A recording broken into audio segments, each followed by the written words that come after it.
This is Houghton War Cemetery in Belgium. Nearly 700 Allied casualties of World War II are commemorated here today. Among them, 20 have unknown graves and 88 are Canadians. 6 of the Canadians, including 1 Scottish, belong to Robert Pike's Halifax bomber crew. My great-uncle, Flying Officer Harold F. Lenore, served as a navigator in this crew. This is the grave of my great-uncle. His inscription reads, "Always in our hearts, Harold dear, wife Phyllis, mother, father, Edward, Ralph, and Mildred." He was 26 years old.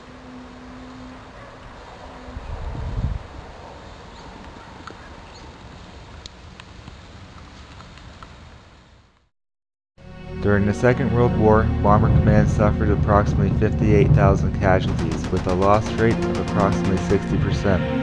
They made their sacrifice supreme so that you and I may go in peace with freedom.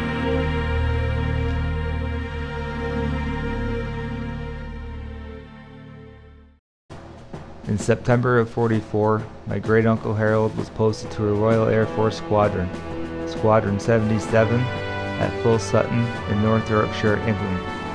There, he teamed up with his fellow crewmates, pilot Robert Pike, flight engineer Edward Payne, mid-upper gunner William Haynes, my uncle and navigator Harold Lenore, bomb aider Vernon Lozier, rear gunner William Lankin, and the wireless operator Gordon Judges.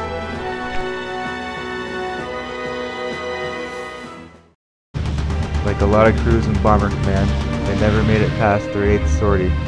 On November 2nd of '44, they were shot down while returning from a bombing raid over Dusseldorf, Germany. All 7 crew members were killed in action. This is Jeannine in Belgium. Behind me is the location where the Halifax bomber came to rest. At the time, local landowner Albert Adans, a member of the Belgian resistance, his wife Margrave, and 2 daughters, Jeannine and Marie-Josée, and a local resident by the name of Gilbert Roth were there to witness the crash. L'avion qui était ici tombé dans le triangle ici. Okay, the plane was just down a little bit further down. Yeah, in the triangle. Ils ont vu les photos, je crois, hier. Et il y avait un qui était accroché avec son parachute. Okay, there was one that was tied, stuck to the wing with his parachute. Et celui-là était brûlé avec l'essence qui s'écoulait. Okay, he was in fire because of the fuel. On n'aurait pas intervenu. No, it was too late to do anything. Le soir, c'est ce qui m'a le plus impressionné. De voir dans l'obscurité avec la lueur de l'avion. It was very impressive to see with the light caused by the flames.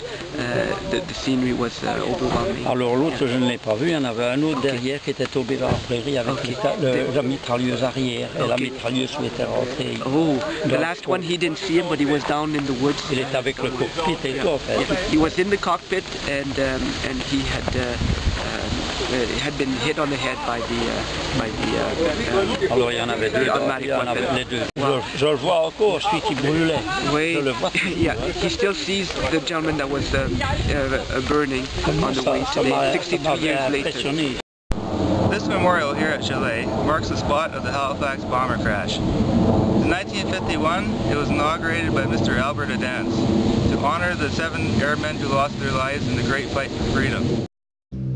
The legacy that Mr. Albert Adans created continues on today, thanks to his 2 daughters, Marie-Josée and Jeannine Adans, along with Jeannine's husband, Leon Boulet, who is the current president of the Canadian Memorial of Tigelet. The ceremonies are held every year on the last Sunday in August.